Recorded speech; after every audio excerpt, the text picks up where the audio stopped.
Hi, magandang gabi po sa ating lahat, lalo na sa mga OFW na nandito na sa bansang Kuwait, na dito sa Middle East. Ayan.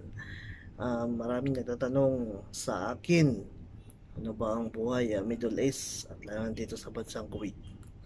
Ito po ako ngayon, kagaling ko lang ng trabaho. So, hindi kagaya sa Pilipinas, sa pagkagaling mo ng trabaho, andyan yung mga anak mo, andyan yung asawa mo, andyan yung pamilya mo. Dito po sa bansang Middle East, lalo dito sa bansang Kuwait, ay pagdating mo, ikaw lang mag-isa, kung hindi ka gumalaw, hindi ka makakain kasi siyempre galing ka ng trabaho, gutom na gutom ka. So, ganito po. So, kailangan kang gumalaw, kailangan kang magluto, kailangan kang maglaba kung may labahan ka, or kailangan kang maglinis.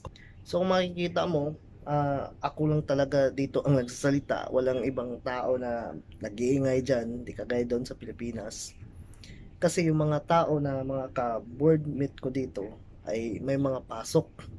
At iba-iba ang pasok nila. So minsan nagkikita lang kami pag umaga. Minsan din madaling araw, umaalis na sila. Kasi nga ay may mga pasok. Minsan rin pag off, yun magkita-kita kami dito. So dito itong tinitirhan ko ay ito po isang plot po to, tinatawag na plot dito sa Kuwait, dito sa bansang Kuwait. So lahat ng isang building to siya pero by plot to. So bawat plot kasi may mga owner yan, may mga kumbaga mayroong mga landlady. So ito may landlady to, may-ari ng Pilipina ang nag-ano nito, nagmamanage. So kami dito borders lang kumbaga. So kung makikita mo itong bahay namin dito, ito yung pinaka maliit lang, hindi kagaya sa Pinas na malaki, may sala ka, may kumbaga may sala, may dining ka. Sa amin dito, ito yung sala namin. Ayan, kung makikita mo yan, yan yung TV namin. Dito kami nanonood, ayan. Tapos, makikita mo yan, may mga box pa kasi, siyempre. Yung iba dyan kasama ko, nagpapabagahe, ayan. So, ito yung main door namin. Tapos, makita niyan, ayan yung kitchen namin, common na kitchen namin. Dito kami nagluluto lahat ng mga boarders. Ayan po. So, ayan. So, ito po, ang room po nito ay mayroon po siyang 2, 3, 5, 6, 7 ang room dito. So, ayan po, mayroon dito. Ito yung common naming CR. Makikita mo. Ito, pakita ko sa inyo. Ayan. And may washing. Dalawa yung washing. Ito yung CR namin. So, common. Ayan. Tapos, may kwarto dito. Si kuya nakatira.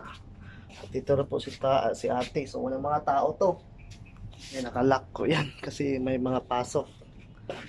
Ayan. Tapos, ito naman, ito yung sa amin ni kuya. So ngayon kasi kasi mahal kasi ang renta dito. Isipin mo ang renta namin dito per room is 65 KD. Kasi mga almost kulang 10,000 ang renta po. So ang ginawa po kasi namin dito para makatipid po, ayan, nagkumuha ako ng isa kong kasama para hati kami. Ayan, sa 65 KD. So bali tag 32.5 kami ang monthly namin. So ni kuya. So makikita niyo, ito yung kwarto namin. Maliit lang. Ayan po, sobrang ayan sobrang gulo, ayan. Diyan si kuya sa baba, ako doon sa taas. Ayan. So ito naman, may kwarto din to kay ate. At dito, kwarto din to. At mayroon din doon. And kung makikita mo yon, ayun, kwarto yon din po ni ma'am. At dito, kung makita mo to kwarto din po to. So ito yung pinaka parang terrace namin dito. Ayan. Minsan dito ako nagla-live. Ayan, yung nakikita niyo previous ng live. So dito po yun, dito ko nilagay yung camera ko. Ayan, yan. Tapos, nakikita mo. So ito yung pinaka terrace kasi nasa third floor kami. So nasa taas. Ayan. Ayan. Kitang-kita yung baba. And so makikita mo yan, maraming mga tao, mga Indiano yan, halo-halo na yan. So ganito po ang buhay dito sa Kuwait. Ayan. Po. So Kaya doon, upo muna tayo. Itong box, maraming mga box kasi yung mga kasama ko dito ay nagpapabagahe kasi para sa pamilya nila sa Pilipinas. So, ganun po yun ang buhay-buhay namin dito sa Kuwait. So, ako kasi wala akong magagawa kasi um, wala naman akong kausap. So, ang ginagawa ko para malibang ako ay nagba-vlog na lang. Minsan na nag-YouTube, nakakasawa rin kasi. So, sakit yung mata ko minsan kakatingin ng YouTube ng mga video. So, ito, ah, pahinga lang muna. So, ito po yung mga ginagawa namin talaga dito sa Middle East, dito sa bansang Kuwait kasi yan lang naman, hindi naman kagaya sa Pinas na pagdating mo, pwede kang gumala pa or na pwede kang pumunta sa kapitbahay mo para gumala, makichismis. Dito kasi wala. Ano lang, pag galing sa trabaho, bahay, ayun, tingin sa mga cellphone or computer, mag-YouTube, ganun lang. Tapos minsan magluluto, ayan. Ako kasi, nagluto na kasi ako, kumain na rin din ako pagdating ko kanina. Ayan, so, siya pala, ako pala dito ay almost mga 10 years na ako dito sa bansang Kuwait. Ayan. So, ganito lang yung ano ko, every year din ako umuwi. Ayan. Kasi, siyempre may pamilya dito tayo sa Pilipinas, eh, kailangan natin makita yun. Hindi naman laging puro na makikita natin sa screen lang. Mas maganda rin yung sa personal, di ba? So, yan lang po. Ayan. Minsan, naho-homesick din, pero siyempre, alang-alang sa kanila, sa pamilya natin. So, ano, gagawa na lang ng malibang ka, yung kumbaga, yung mayroon kang gagawin ba para malibang ka, hindi ka mabuburing. Ayan, so, ito yun mag-YouTube, ayan, magawa lang ng kahit ano, ayan. So, ito lang yung mga buhay-buhay namin dito sa bansang Kuwait, ayan. So, minsan kasi, yun, kung mayroong mga news dito sa ano, ayun makikiano lang din, makikibasa kung ano yung mga updated na mga ano, ayan. Siyempre kailangan po kasing aware tayo kasi kailangan nandito tayo sa bansang ano, hindi naman natin 'to bansa. Kailangan po alamin natin kung ano yung mga balita po. So hindi lang po yung ang gagawin mo ay yung ano lang, dapat ano ka rin, makikibalita ka rin kung ano ng news baka hindi natin alam, 'di ba?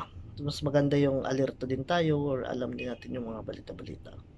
Ayan, so ganito lang po yun ang buhay-buhay talaga sa Kuwait. Minsan, pag, pag may pera, halimbawa, pag sahod, like katapusan, kasi sahuran yung katapusan, ayun, ako nagpapadala sa pamilya, minsan, may natitira na lang na konti, ayan, minsan nakakagala dun sa mall, pero nakakasawa rin kasi sa mall din ako pumapasok. Minsan bumibili ng ano, yung bumibili ng para sa mga pambabagahe, ano, ganon.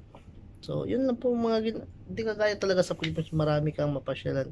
Dito sa Kuwait talaga wala, ano ka talaga, bahay lang, trabaho, tapos bahay trabaho lang, yun lang. Tapos minsan kung may magyaya na pumunta ng ibang ano kasi malayo din kasi pupunta ka dun sa ibang lugar. So mga 1 oras din ang biyahein mo. So nakakatama din.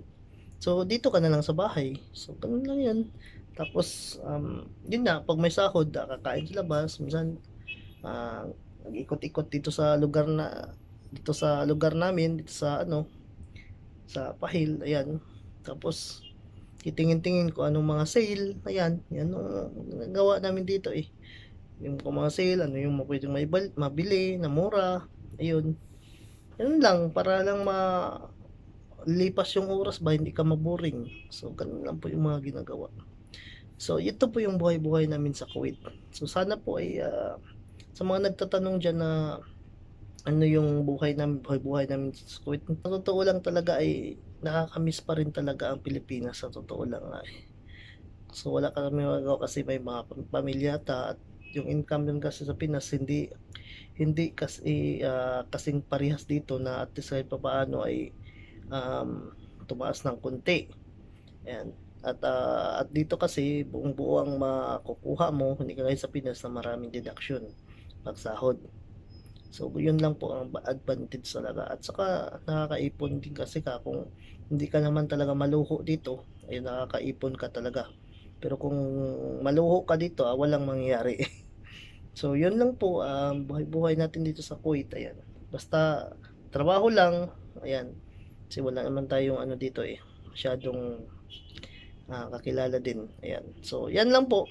Dito lang tayo. At God bless na lang sa ating lahat sa mga kapwa kong OFW nandito sa Middle East, nandito sa bansang Kuwait. So, salamat po at ito lang po yung may vlog ko sa inyo sa ngayon. God bless po sa ating lahat, boss.